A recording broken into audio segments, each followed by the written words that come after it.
Who are you? I'm Wale. Wale, welcome to South by Southwest in Austin, Texas. Thank you. Right off the bat, Wale, I have a gift for you. Okay. We have right here Nigeria 70s Lagos Jump. All right. What can you tell the people about Afrobeat and funk out of Nigeria? I know there's a guy by the name of King Sunny Ade, and he is the king of the Juju sound. I know there's Sheena Peters. He's the dancing master of all Nigeria. You know, you got young guys like Wizkid and Davido. And this right here is some of the more obscure artists from the 70s right here, Wale. Madlib has done some sampling here and there, but I thought it might give you a little taste of something from Nigeria 70s. I'm actually gonna start working on learning how to sample and working out the fuck with vinyls and stuff like this. This would be a good addition to my premature collection. You have two sets of grandparents. One has 22 kids and the other has 18 kids, so 40 kids all together. That's incredible. Yeah, you know what I'm saying? My grandfather be knocking them down. I got one auntie that's younger than me, or two aunties that's younger than me, so they knocking them down over there. It's pretty cool too. You've made it, Wale. Some say differently. I would say you've made it. You've met Hulk Hogan and Lisa Ann. Absolutely. I met Hulk Hogan with my man, shout Paul Heyman, man.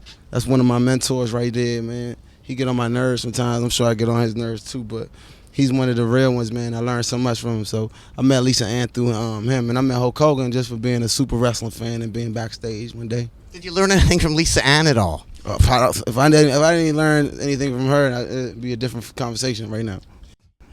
What's the importance of the Prince George's Mall? PG Plaza. I met what would eventually be my best friend, Sneaker Man Dan, who happens to be over there somewhere. Yeah, maybe you could introduce him. Who do we have over there? Who's in the bus right now? Sneaker Man Dan. Oh, he's right there. He's Selassie Dan now. Selassie Dan. So he was a mall rat at that time. Nah, we was kind of like the two young popular dudes that worked at the mall, with the charisma. We was bringing that element to the mall, we were the cornerstone of PG Plaza Mall, downtown locker room. And when me and Dan and our boy LA was on the clock together, and our man AP and XO, we had a little vibe. Everybody knew us. Everybody had their own little style to sell sneakers. Everybody only, we would holler at girls all day and play my demo all day, and wait till DJ Alizé would play my music on the radio and time it perfectly, and turn the music all the way up when Zay was about to play my songs. We just had a whole little gaffle to get everybody, ready for the Wale movement back then. I wanted to ask you, Wale, about some DC rap. DJ Cool. What can you tell the people about DJ Cool? Let me clear my throat. I'm getting ready. Yes, I am. He did a song with the Macho Man. Oh, did he? Yeah. Man, Macho Man did put out an album, man. That was a low point in the wrestling world. Also from DC, I want to ask you about Wale, Nonchalant. I know. I'm on top of you right now. I've kind of beat you to the punch on a couple of these. I knew you was gonna pull out a Nonchalant. I called you, rewind that at some point. You can see that I called that one out. I'm kind of giving Nardwuar a run for his money, or as either that, I'm a little bit too mysterious. But now 5 o'clock in the morning, it's one of them songs that you hear now with adult ears. It affects you differently because, I didn't know what the hell she was talking about. 5 o'clock in the morning, we gonna be outside on the corner. All I knew was outside on the corner, and then I realized that she was talking about the same dudes that I was outside looking at when it's time to get ready to school. That was outside when I went to sleep in the same clothes, and I started putting things together around maybe 9th and 10th grade. She works as a butcher now. Wow. Another rapper would like to ask you about from DC. These guys from Washington DC, Section 8 Mob. Mm-hmm. This is one of the. I think we had a Section 8 Mob song. I believe I was a little bit too young to really. Ketchup on My Hot Dog. That was the name of the song. One of their songs is called Ketchup on My Hot Dog. I love that. Shout out to Section 8 Mob, man. They was doing it. You know what I'm saying? I remember on the box they had a show, but I never had cable, so I was never really exposed to Section 8 Mob. But I heard a lot about them, and they definitely made their noise and made their impact in DC. How about Stinky Dink? Do you hear about Stinky Dink? Raw. Stinky Dink get rickety raw. I think he had one of the to this day, I think his deliveries is one of the best ever. Like, you know, he got that kind of Daz effects, like all that, like that, like quadruple centuple flow, like syllable flow. Like, he one of them dudes that could really put it together, man. So shout out to Stinky Dink. Have you been to that restaurant Baby Wale in D.C.? There's a restaurant called Baby Wale. It's called Baby Whale, I think, but I've seen it. I never walked in there before. People send me pictures of it all the time. Because I was wondering if you get like a special table there. They might have named it after me. We gotta find out when it came out. We gotta get the lawyers on top of that. Well, I think it's really interesting because in the restaurant they have posters on the wall for your good buddies Trouble Funk. There's Trouble Funk posters. Nah, they got Trouble Funk. Yeah, Trouble Funk. The Baby Whale. They do indeed. Okay, pump me up. Let's get small. Okay. See, this is all the stuff like everybody aunties and they grandparents, you know, grew up on, you know, like, and I think that's one of the unique things about my career is I come from the generation that's after, like, right after Backyard. Right after Backyard Band hit their peak. You know, I come from like UCB, TCB. I come from that era, whereas Bounce Beat, and that's the side of go-go that I don't think the world has really seen or heard yet. And, you know, rest in peace to Polo. He was the one of the pioneers of the Bounce Beat go-go, you know? Well, I think you really helped introduce the world to go-go, like EU, Rock the Butt, Clappers. Mm-hmm. And what's interesting, EU, the rapper Logic, his dad played with him in some incarnations. Did you know that? Oh, that's dope. That's dope. You know, Logic got a lot of history. Like, if your dad were to play in EU, that's pretty cool, isn't it? What can you say to people about, you know, EU and Rock the Butt? It's Unlimited, I believe. That's what EU stands for. I believe Sugar Bear works at T.C. Williams now. If I'm not mistaken, he's a music teacher. They was one of the first people to really put, you know, go-go in that position that it got to. And a lot of people don't really know this, but on The Gifted, you know, the whole album idea was an homage to, like, our gifts, black love, like new black soul is what I kept saying. Love yourself, black people, love yourself, because I think it was a time that I feel like we weren't loving ourselves as much, whether it be from light skin versus dark skin on Twitter, which is pretty much school days, 2015, like, you know what I'm saying? So, like, it was a whole lot of that at that time. Quote, they clappin' and we ballin'. Oh, how fittin' we at Stadium. Bait. You know, I sense a little bit of patronizing in your voice, Nardwuar. No, I was just reading out the quote. I want to make sure I get it together because it's an important track. Do y'all think he's been...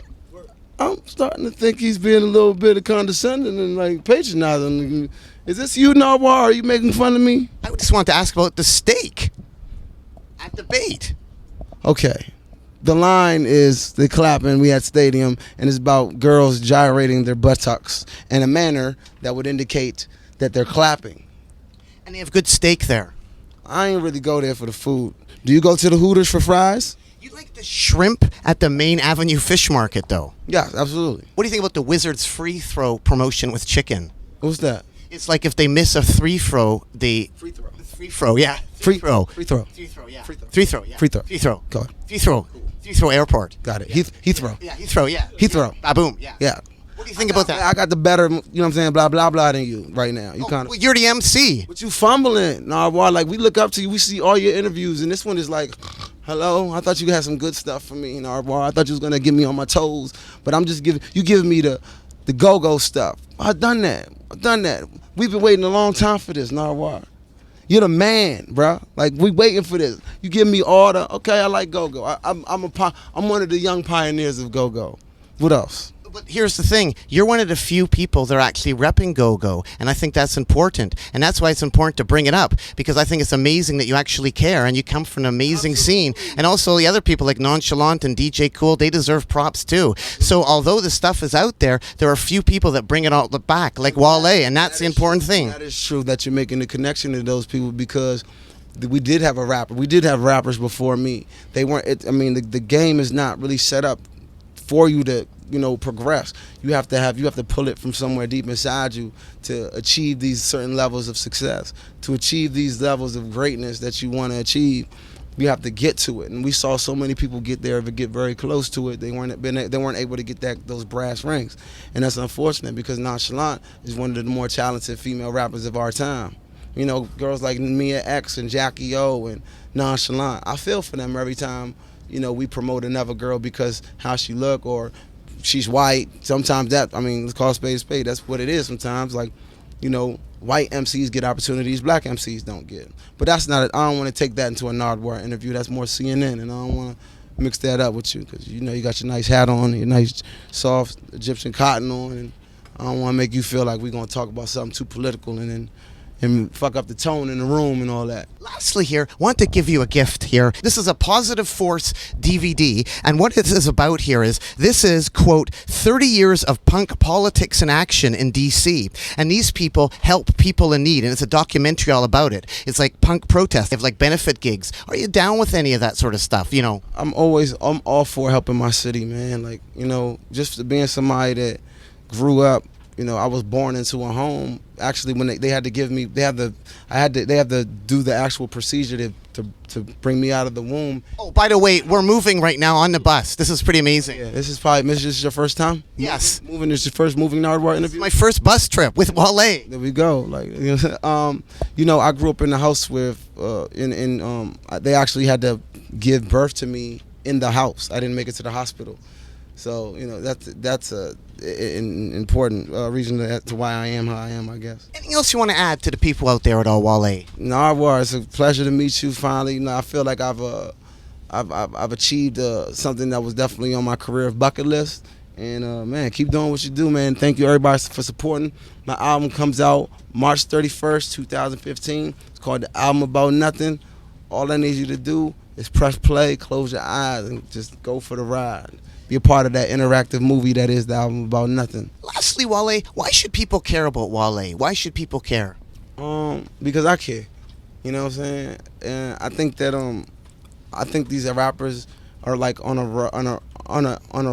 rush to be like each other, to like what each other likes. Like, you know what I'm saying? Like, us as men, we're supposed to lay foundation of how things should be. And I think these days, a lot of people are in a rush to be like somebody else. And the fact that I'm very much so myself, and I'm in my own bubble, I'm in my own circle, I'm sure like the Kardashians and the Jenners have no idea who I am.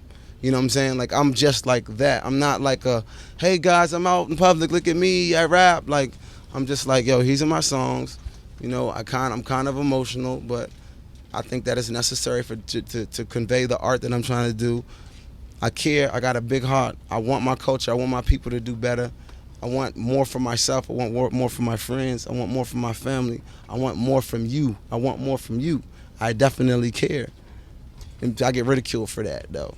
Well, thanks so much, Wale. Keep on rocking in the free world, and doot-doodaloo-doo. Dude.